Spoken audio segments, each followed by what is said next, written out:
Halo, assalamualaikum warahmatullahi wabarakatuh. Balik lagi di KP Channel seputar fintech dan pinjaman online. Apa kabar teman-teman kalian hari ini? Semoga sehat selalu ya, tetap semangat, tetap menjalankan aktivitas seperti biasanya. Masalah pinjaman online, mari kita sharing dan diskusi di KP Channel. Di video kali ini gue akan bahas lagi salah satu artikel yang menarik buat kalian simak teman-teman ya. Waspadai menjelang akhir tahun, para debt collector pinjaman online gencar menagih nasabah yang gagal bayar. Sebelumnya teman-teman yang mempunyai tagihan di aplikasi pinjaman online baik legal maupun ilegal, boleh tulis di kolom komentar dari daerah mana kalian ya, dan tagihannya berapa dan kemudian dari aplikasi apa. Ya, kita akan sharing dan diskusi di kolom komentar teman-teman. Nah, menjelang akhir tahun kayak gini ya, biasanya para debt collector pinjaman online itu gencar menagih nasabah yang gagal bayar selama 90 hari atau TWP 90 hari tidak ada pembayaran. Ya karena target biasanya dan atau tutup buku tahunan para pemberi pinjaman atau para aplikasi.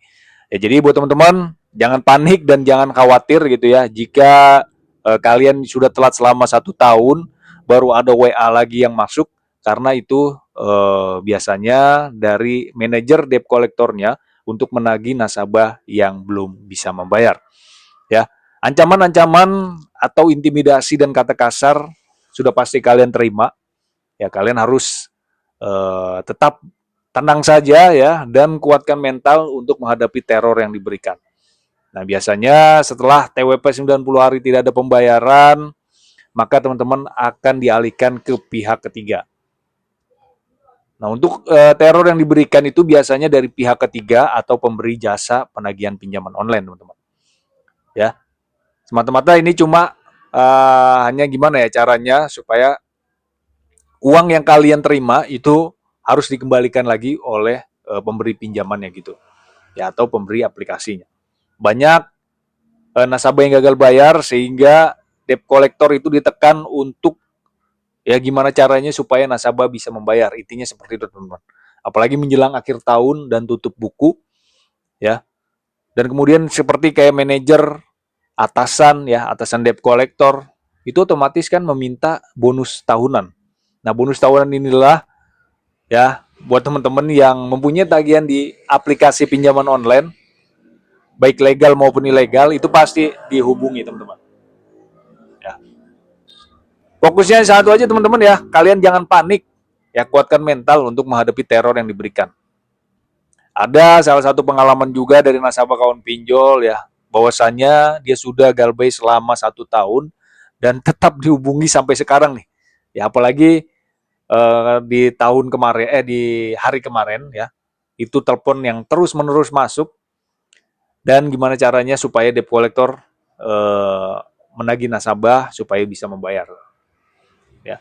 Nah, ancaman-ancaman seperti ini ya kalian abaikan saja ya, kalau perlu kalian copot kartu saja ya, biasanya itu cuma nakut-nakutin kalian gitu. Untuk sebar data gimana bang? Tidak teman-teman ya, tidak adanya sebar data untuk pinjaman online legal. Kalau pinjaman online ilegal itu bisa saja terjadi karena ilegal tidak terdaftar dari otoritas jasa keuangan.